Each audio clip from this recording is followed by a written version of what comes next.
Hello and happy Dannypocalypse! It is now the, 22nd anniversary of the day Danny Phantom first aired, so I'm reimagining the story through my own AU. I'm just gonna assume that you're watching this because you already know the premise of Danny Phantom. If you don't, you only get the SparkNotes version.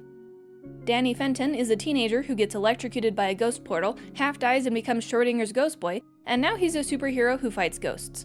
Or you could just read the lyrics to the theme song. Got all that, noobs? Have about 1,000 questions? Don't worry, you're about to ask a lot more. Now, we're gonna take that basic premise and we're gonna add a couple new things to it. In my AU, alternate universe, Phantom changes shape based on how he views himself. Hence why I'll be calling my concept the Shapeshifter AU. And this affects everything about him, his clothing, his physical appearance, even his powers. We'll get more into that in a minute. I want to hone in on this identity motif more, so there's also an environmental detail I want to add. I once dreamed that I walked down a long hallway of mirrors. I stared at my reflection, shocked to find it didn't match me. My silhouette had been completely whited out. The only thing left of me were my eyeballs and the web-like map of my nerves. In that moment, I knew that this mirror had revealed my true self. And then I woke up. Instead of trying to unpack whatever that meant, I immediately thought, oh, this would work perfect for Danny Phantom.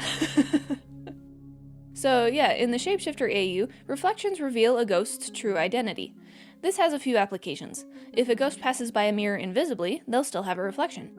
If they overshadow or possess someone else, their reflection will immediately blow their cover. And if they change their form to impersonate a human, you guessed it, their true form will show up in the mirror. Looking at you, Spectra. Because Danny doesn't quite know who or even what he is now, his true self is just a blank white silhouette. The only thing contained inside are a line of acid green fractals shooting up his arm, and two glowing viridian pupils. The accident had him questioning everything about himself. When he looks in the mirror, all he can see is what the portal did to him. Here's a rough mock-up what that looks like, by the way. Emphasis on the rough. You might be asking, when does this reflection show up? Being a halfa, he's kind of an edge case. He's got a human body that's very much still alive, so his reflection should be normal, but the portal accident also formed a ghost, and depending on how you interpret canon, Danny might also be possessing his own corpse. Aren't we all technically? So perhaps even the mirrors don't quite know what to show. Sometimes Casper High students glimpse Danny Fenton's reflection in their chemistry beakers or the boys' bathroom mirrors, and at a glance, that's all they'd see, but if they looked closer, they might catch it flicker, twitch, contort like a corrupted VHS tape. For an instant, just one, they'd see it, a blank white void in the shape of a boy. As for Phantom, Danny's ghost form, this reflection shows up full time.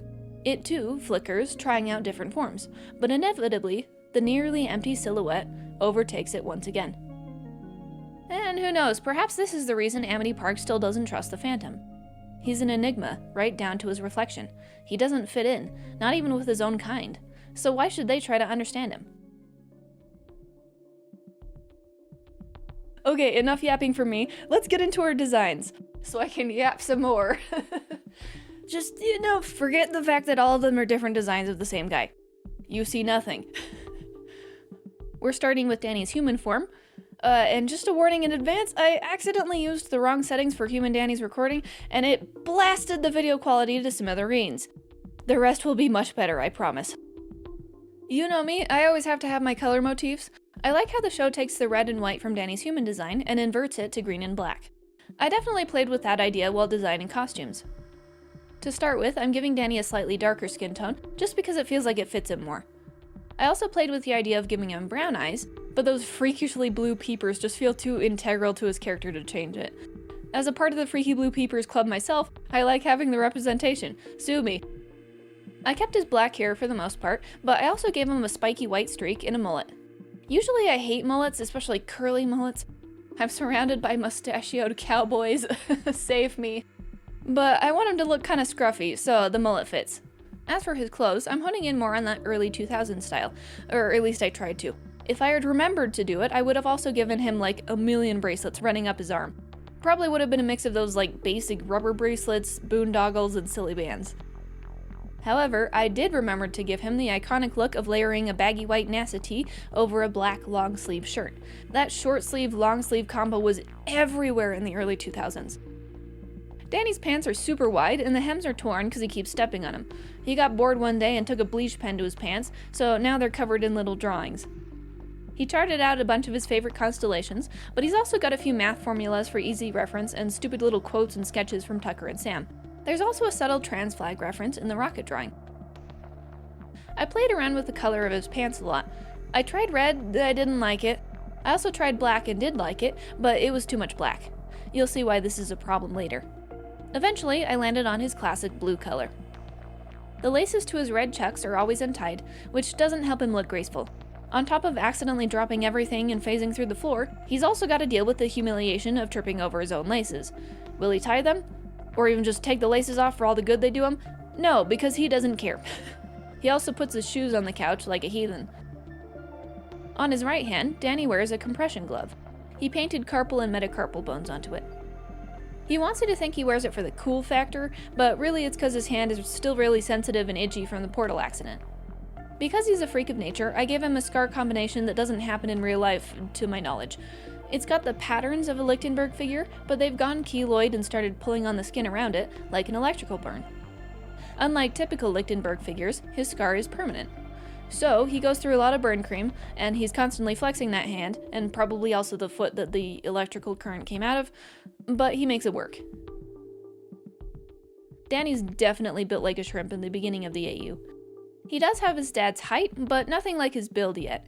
As he grows in skill and confidence throughout the story, some of that muscle will start to come in. Speaking of the beginning, I'm tweaking the events surrounding the portal accident. I don't think it's bad that Cannon, Sam, and Tucker were the ones pressuring Danny to go into the portal. Teens do plenty of dumb stuff. It just doesn't feel right for my story. In my AU, it's Danny's idea to go in. Alone. He sees this thing his parents worked on so hard that isn't functioning. He sees that his parents are devastated, so if it matters to his parents, it matters to him. He's a good student, and a smart kid too, if he says so himself. He can help. He wants to help. So he dons a hazmat suit, picks up a few tools, and goes into the portal late one night. Now, in canon, all Danny has to do is unwittingly push the on button that somehow got into the inside of the machine. I don't know that I'd keep that choice because it feels like it takes his parents from a little distracted to absolute bumbling idiots. I mean, come on, all that time testing and retesting the portal, and they never stepped inside? The big red on button in the wrong place never caught their eye? They never tried pushing the button they themselves installed?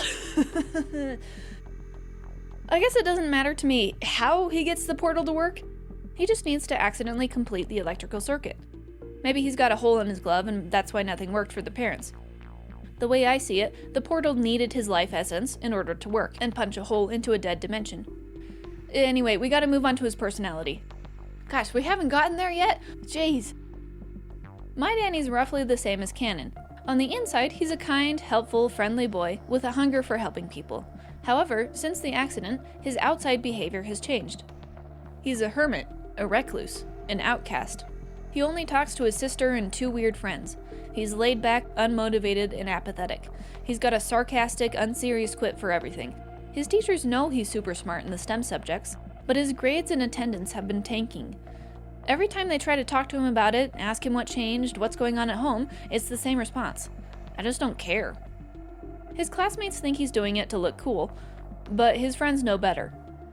He acts like he doesn't care because he just can't afford to anymore. He's just a kid way in over his head, a tiny metal cog in a very large clock. His new responsibility comes at a heavy cost, his dreams and ambitions. He can't have the perfect grades and sleep and save the people around him. There's just not enough hours in the day. Something had to give. And when people's lives are at stake, what other choice does he have? What's the death of one spark if it means hundreds more get to bloom into flames?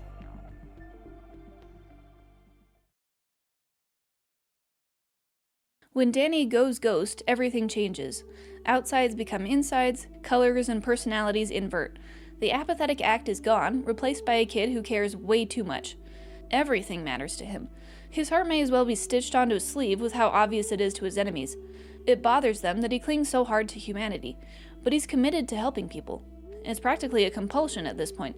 Who is he, if not a hero? In canon, Phantom would likely focus more on helping ghosts out if they didn't shoot first, ask questions later. Danny doesn't really want to fight. He will take any chance he can to avoid causing harm. To anyone, even ghosts. In my version, I'd hone in on this more. Eventually, Phantom has an arc where he finds a new way to protect Amity Park. As he learns the ghosts' personalities and backstories, he becomes more reluctant to fight them. Instead, he finds workarounds to their mischievous tendencies. He finds what makes the ghosts feel fulfilled and redirects them to safer outlets. Phantom finds a soup kitchen for the lunch lady ghost to volunteer at. Rest assured, the menu never changes. Phantom also convinces Technus to become a white hat hacker. When Technus is feeling extra chaotic, he's allowed to do DDoS attacks on the Dalvco servers. And Phantom helps Sidney Poindexter make peace with how his life ended. Sid, like Danny, has a lot of unresolved frustration about his social life, with no outlet to process it. Though Sid still prefers solitude by the end, he's a lot better for knowing Danny. Much like the A Glitch in Time comic, I see Phantom as the literal and metaphorical conduit between the living and the dead. He's a bridge between worlds. Helping people matters so much to him. Why wouldn't he also find a way to help ghosts? It's been a minute since I addressed the Shapeshifter part of the Shapeshifter AU. As previously mentioned, Phantom's appearance changes based on how he views himself. In the first month after getting his powers, he looks the same as the day he walked out of that portal. White hair that disobeys gravity, incandescent emerald eyes, and a black hazmat suit made for an adult. Because he feels out of his depth, he also looks the part. His suit is so baggy and lumpy, it looks like it's trying to eat him. As time goes on, this image shifts to a more heroic one. He's grown in confidence, skill, and strength. He thinks he knows who he is now, a hero, and so his costume looks the part. It's a proper suit now, with hammer space and a belt to store all the ghost-grabbing tools he needs. Or maybe he just phases the Fenton thermos into his ribcage like the little freak that he is. He's even got his own insignia, designed by Sam. It displays proudly on his chest, a reminder of what he stands for. Like a typical supersuit, everything is sleek and skin-tight. All polish, all clean lines, no scruff. Hence why the mullet is gone in this form. Usually I settle on one design by the end, but for this one I just could not decide. Suit number 1 fits more into Danny's idea of what a superhero should look like. It's very structured and functional. It's also got little star motifs throughout it, referencing his love of space. However, I'm also super partial to suit number 2. He's still new to this whole hero thing, so his suit is sort of half-formed looking, in an intentional way. The motif for this design is based off of nebulas, reflecting the hazy borders of his identity. One day, he'll become a fully formed galaxy, but today is not that day. Let me know, which one do y'all prefer? From the outside, Danny should be happy. Phantom is a bona fide superhero. He's strong, powerful, cool even. When he takes flight, he can be one with the stars. And yet, frustration bubbles underneath his skin. He fights the same ghosts over and over. He sends one back to the ghost zone, 2 more take their place. He naps for 2 hours, maybe shoves a granola bar in his face before someone else needs him, or his friends want him to hang out, or the mountain of homework forces him to actually focus and apply himself for once. School came easy to him, once. Now, he struggles to remember formulas and stay in class for an entire period. And after all that, do the people of Amity Park see how hard he's trying? No! His parents open fire at him, and civilians scream insults as often as they scream and run away. They all hate him. No, that's not it. They fear him. When he's Phantom, he can finally be his true self. Showing the real you is good, right? So why is he hated amongst ghosts and humans alike? Doubts creep in. Like slime mold, they poison his brain. Why doesn't anyone want to get to know me? Am I really that bad at my job? What can they see that I don't? What if they're right? What if I am a monster? Phantom changes forms based on how he views himself. So if he feels like a monster, well, maybe there's a reason Amity Park fears him. If you want to see this play out in story form, I'll link my AO3 fic, A Reason to Fear. I wrote it like a year ago, but I still think about it sometimes. This fic gives Danny a chance to accept and integrate his darker traits, with the help of an unlikely grayscale friend. Like any person, Can and Danny's got a dark side. a shadow. If pushed hard enough, he can get violent, petty, vengeful. But at his core, he really is a good person. There's a reason he chose to become a hero after gaining power. His deepest desire is to help people. And I think, most of all, he wants to be accepted for who he is. All of him. This is the main conflict that Danny confronts in this AU. How much is your identity worth? Is it worth it to chase others' approval if it means you have to change for them? Who are you really when the world seemingly has nothing to offer you? Danny continues to change throughout this AU. After the events of A Reason to Fear, Danny lets go of the need to be seen as a hero.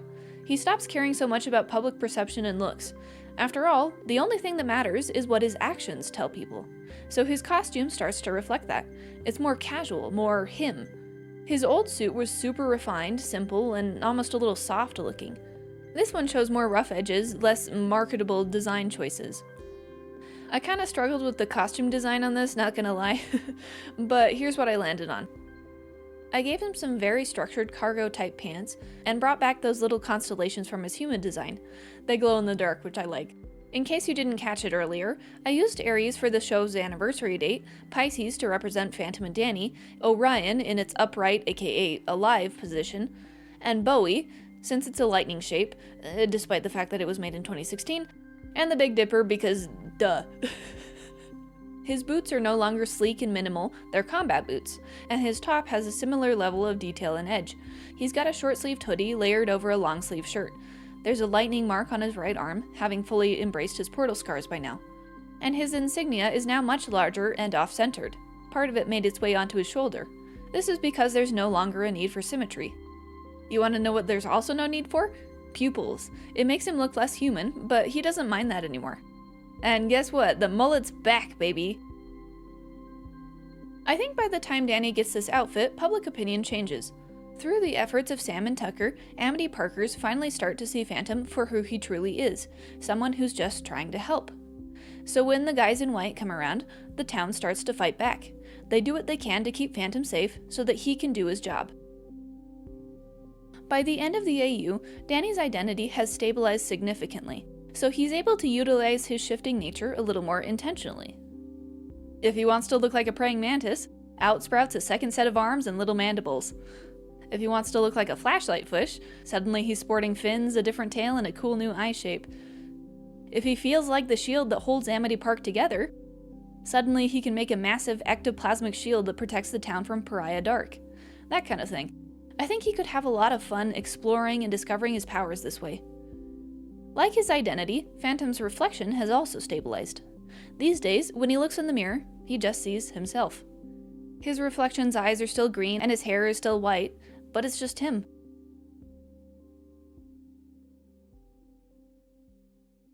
This is my favorite design. I am stimming so hard just talking about this design. I'm so excited. Okay, my idea for the ultimate enemy plays out pretty differently from canon. When I was writing A Reason to Fear, I was enthralled by the idea of unconventional mentor figures for Danny. In that fic, Sydney Poindexter was the mentor, which is a super uncommon pairing from what I've seen. Usually it's Vlad, which, I mean, fair enough. But that wasn't enough. I wanted to go even more obscure. So obscure, in fact, I've never seen a fic for it. If Skulker became Danny's mentor, what would that look like? And that sparked the thought, what if Danny became the ultimate enemy without any help from Vlad? Maybe I'll write the fic for this too someday, but here's how the ultimate enemy would go in my AU. How Danny's family and friends got to the Nasty Burger on that fateful day doesn't matter. What matters is what happened to them. They all died. Every single one of them. As he stares in horror at the ghosts of his family and friends, one thought comes to mind. It's all my fault. Whether this is even remotely true, doesn't matter. Danny is always the one to take the blame when someone gets hurt. His parents take one look at his ghost and realize that he was always Phantom. Of course they're supportive, but it doesn't matter. There's no reason to protect his secret anymore. Danny's only form is Phantom now, because he's dead. That spark of life will never return. A metal hunter watches the scene from a distance. Skulker's greatest prize is no longer special, but perhaps the little whelp still has some use. Now that Danny has failed to protect his dearest loved ones, he has no idea what to do. It's his fault they're dead. No matter what he does, he can't save anyone. When he tries, he makes things worse. He's a curse, a black hole of bad fortune. Once someone's approached his event horizon, they are doomed to oblivion. Ghosts in this AU are stagnant. They don't change like a Hatha. And Danny is now a full ghost. So once he reaches this point, it's an event horizon of its own. There is no turning back.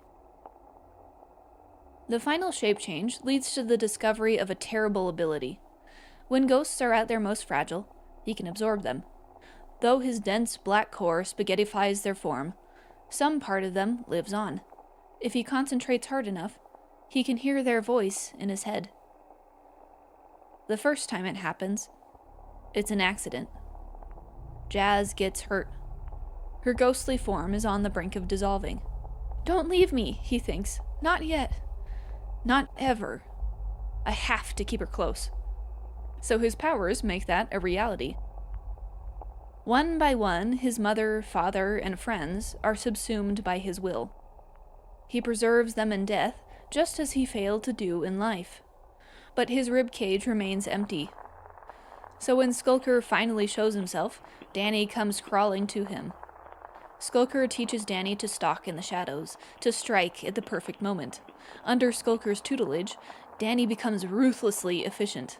He's better at fighting ghosts than he had ever been in life. All it took was to simply stop holding back. It doesn't matter that he's being used as a hunting dog. When Skulker gives the command, Danny hunts. Danny fetches. And after Skulker's had his fun, Danny absorbs what is left. Because, simply put, he has nothing left to exist for. Even his very reflection has fled the scene. When he looks in the mirror, he sees nothing. His world ended long ago. Perhaps it's time for the rest of existence to heed the call of the void. In the end, it is Skulker who is absorbed. His apprentice has far exceeded him in skill and raw power by this point. For one brief instant, the hunter becomes the hunted, and succumbs to the void. Because Danny is no longer Danny. He outgrew that name a long time ago. He tried Dan, then his old moniker Phantom, and when even that didn't fit, only one word could describe him: void. So, to the few humans that are left, that is his name: the void. And in time, everything in existence will heed his call. I got a little carried away, as you can tell. That was so fun to write. One last thing I'll focus on for Dark Dan, aka Void, is his ghostly wail. I'm not gonna lie, I always thought it was kinda stupid. Not only the name, but the sound. It's literally just the stereotypical sound of a ghost that's trying its very hardest to scare you. Ooh, so scary. It just doesn't really fit the vibe of such an intensely destructive character. I played with the name Banshee Scream for a while, but I think I have a better one: the Call of the Void. And it sounds something like this.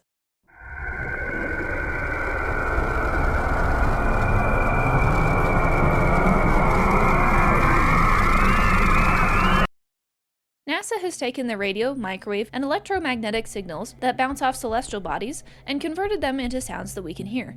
I've taken the liberty of combining the signals from Phobos, Saturn, Mimas, and the Helix Nebula. At least these are supposed to be the signals. It's really hard to find sources for this idea. Some of these are likely sonifications of the images themselves, so just take it all with a grain of salt. I also think that you can tell when Void is near, because his core faintly gives off this sound.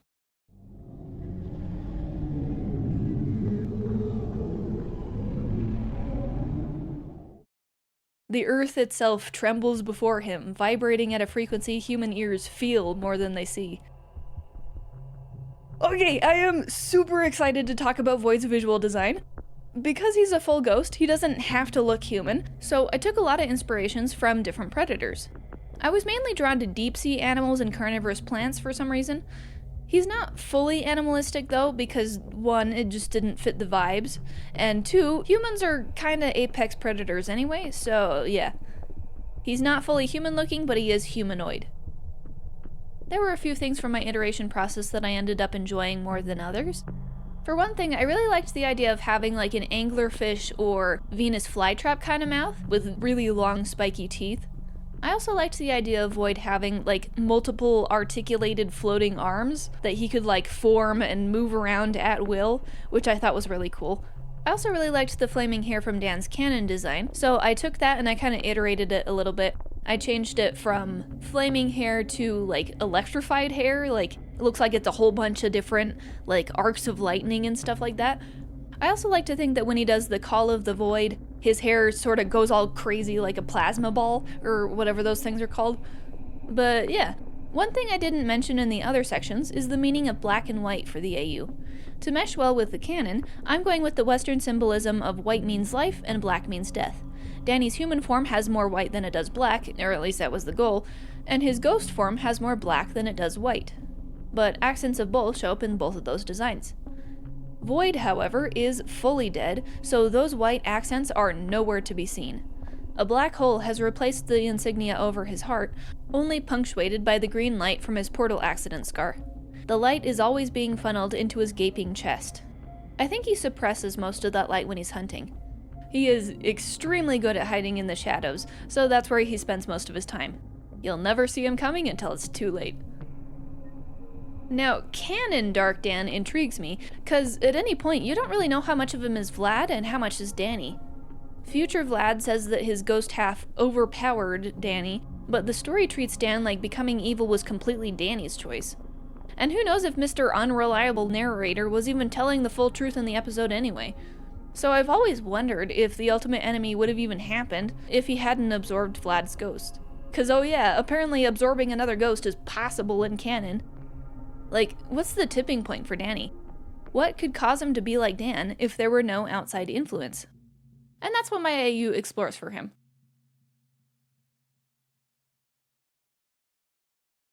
Man, what a wild ride. As you've learned the hard way, I know how to yap about Danny Phantom. I cut 1 line in my script, 2 more grow in its place. This happened in the Eyeless Jack video too. I actually had to cut out all of my thoughts about Danny's family and friends. That discussion could be a whole video on its own. I also have some fun ideas for Vlad's design. I want to dress him up like a little doll, so let me know if you want to follow up to this video. Anyway, back to business. Naturally, every show has its flaws. Danny Phantom has plenty of them, but it excels at becoming a playground for the mind of the viewer. One of the strongest aspects of the show is what I like to call the implications.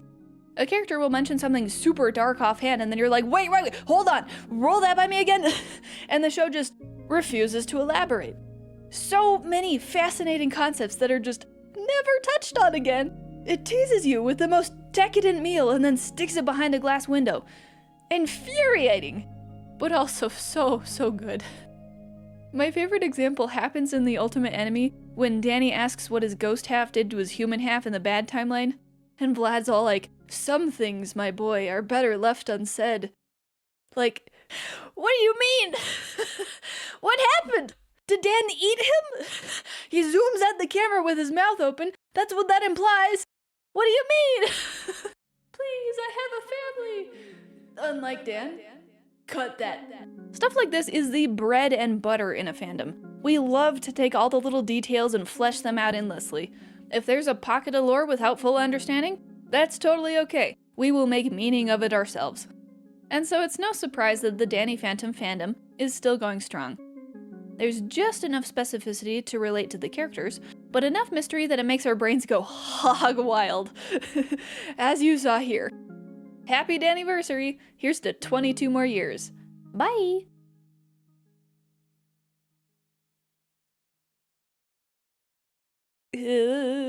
Words are not easy for me. With the help of an unlikely gay scale. On a scale from straight to gay, how gay are you? Neither, I'm ace. I've taken the libel and 2 glowing viridian pupils. So his powers make that a real. And if they. Is someone home? I'm being haunted by the ghost of Danny Phantom. And then you're like, wait, hold on, roll back. Never mind.